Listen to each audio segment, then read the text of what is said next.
టెలికాంలో ఉంటే దాదాపుగా 2,900 కోట్ల రూపాయలు ఆంధ్రప్రదేశ్‌కి వస్తాయి టోటల్‌గా. ఏది మా టెలికాంలో. ఇప్పుడు భారత్ నెట్ ఫైబర్ అని అన్ని విలేజెస్‌కి ఆల్రెడీ ఫేజ్ 1, 2లో ఇంతకుముందు చేసాం. అంటే అయితే ఇది ఏపీ ఫైబర్ నెట్ లాగానా? ఫైబర్ నెట్‌కే దానికే ఇస్తున్నాం అంతా. ఓకే. హ్మ్. ఇందులో ఏంటంటే ఇంతకుముందు ఫైబర్ ఏసాం గానీ ల మెయింటెనెన్స్ లేదు. ఇప్పుడు హ్మ్. హైవేస్ ఎలా అయితే కంటిన్యూయస్ మెయింటెనెన్స్ ఆ మెయింటెనెన్స్ లేకపోవడం వల్ల కట్స్ రావటం. అవును.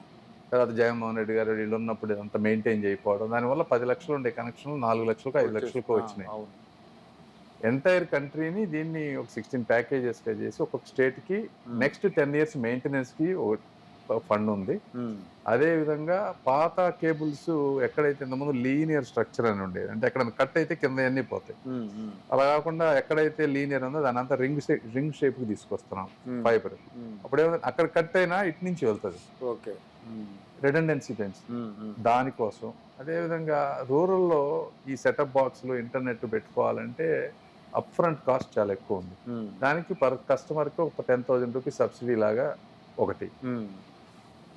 అది ఏందంటే టోటల్ ఇండియా మొత్తం 1,50,000 crore connections fibre net connections ఇవ్వాలనేది హ్మ్. ఆప్టికల్ హ్మ్. ఫైబర్. అందులో మన స్టేట్‌కి 7-10 లాక్స్ వరకు మనం చేయగలుగుతాం జనాభా నిష్పత్తి. ఓకే. ఆ! ఈ 3 తీసుకుంటే మెయింటెనెన్స్ ఆఫ్ ఓల్డ్ కేబుల్, తర్వాత ఎక్కడైతే అక్కడక్కడ విలేజెస్‌లో లేవో న్యూ కేబుల్, ఈ ఇన్సెంటివ్ అన్నీ కలిపి దాదాపు 2,800 క్రోర్స్ వరకు ఇక్కడికొస్తాయి. హ్మ్. ఎంఓఈ స్టేజ్‌కొచ్చింది లాస్ట్ స్టేజ్‌కి. హ్మ్. అదొకటి. హ్మ్. అది మా దాంట్లో.